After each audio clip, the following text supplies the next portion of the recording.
আর এবার যে খবরে নজর রাখবো, চিকিৎসককে হুমকি উত্তরপাড়ার বিধায়কের। শুধু হুমকি নয়, রেজিস্ট্রেশন বাতিলের হুমকির অভিযোগ।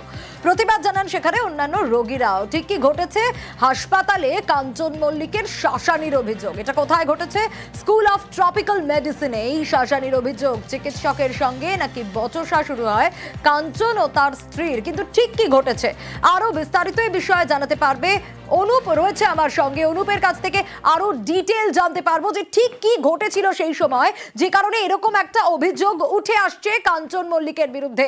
অনুপ, সেই সময় ঠিক কি ঘটেছিল? কারণ সেখানে অন্যান্য রোগীরাও ছিলেন। কি এমন পরিস্থিতি তৈরি হলো যাতে এইরকম একটা অবস্থা হলো?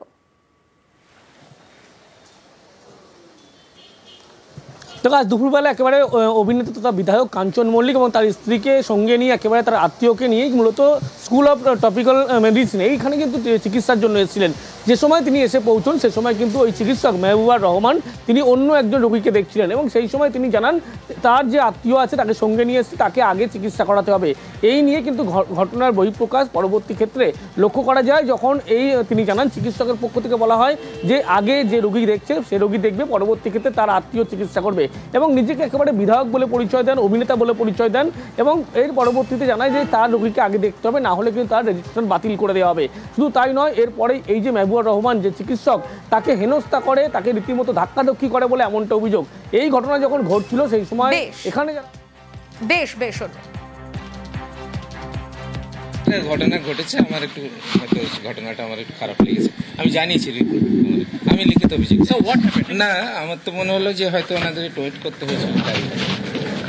আর তারপরে কেন রাখলেন উনি আমি বুঝতে পারিনি, তবে ওনার বিহেভিয়ারটা আমার খুব খারাপ লেগেছে। না, আমি সব রিটার্ন দিয়েছি। ওখানে ছিলেন ডক্টর রহমান বলে।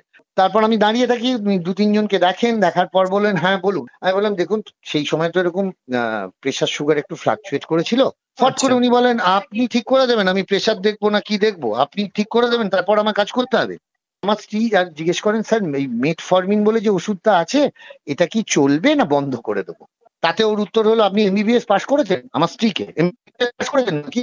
তাহলে আপনি আমার চেয়ারে আসুন আর বসে লিখে নিন, যা যা ওষুধ দেওয়ার লিখে নিন। এবং উনি মহিলার সঙ্গে এইভাবে প্রথম একটা কথা বলেন, তাতে স্বাভাবিকভাবেই আমি বলি আপনি এরকম ইরিটেটেড হয়ে যাচ্ছেন কেন? আমি যদি বিধায়ক হিসেবে মানে অ্যাডভান্টেজ নিতাম তাহলে কি ওপিডির কার্ড করিয়ে নিয়ে গিয়ে দেখাতে যেতাম? আমরা তীব্র নিন্দা জানাই। আমরা মনে করি ডাক্তার কিংবা যে কোনো স্বাস্থ্যকর্মীর সঙ্গে কোনো রকম দুর্ব্যবহার যেন কেউ না করে, এবং এটা খুবই দুর্ভাগ্যপূর্ণ বিষয় যে একজন জনপ্রতিনিধি তিনি স্কুল অফ ট্রপিক্যাল মেডিসিনের যিনি হেড অফ ডিপার্টমেন্ট আছেন ডক্টর রহমানের সঙ্গে একটা অভব্য আচরণ করেছেন। তার তীব্র খণ্ডন করি, আমরা নিন্দা করি প্রোগ্রেসিভ হেলথ অ্যাসোসিয়েশনের পক্ষ থেকে।